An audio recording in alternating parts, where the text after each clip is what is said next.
we were planning on talking and, setting up West Point as a backdrop because it's such a iconic background there. So instead of, actually doing the interview while you're there, kind of refresh my memory, what happened there, and just give me the overview of what you were doing over there and some lessons learned.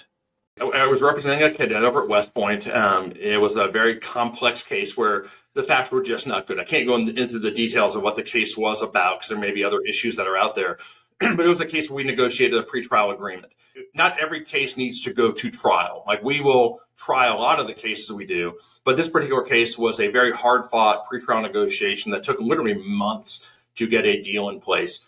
And it was one of the tougher negotiations that I've been part of, just because, what the government wanted in this case and what we wanted, it was just we weren't even in the same ballpark, so to speak. We were monumentally apart.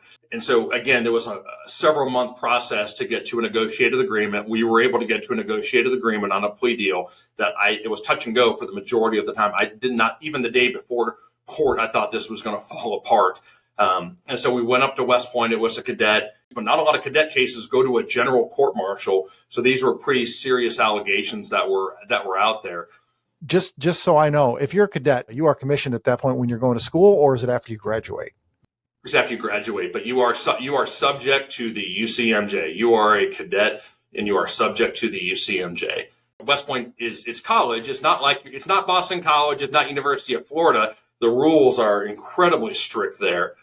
So if you break the rules, you can have misconduct hearings, or there are all sorts of other administrative acts that we don't really deal with much.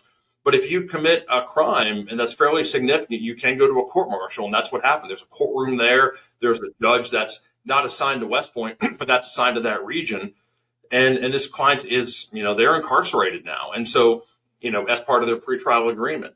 And so if you are a cadet, you are unequivocally subject to the UCMJ, and you can go through a court martial proceeding.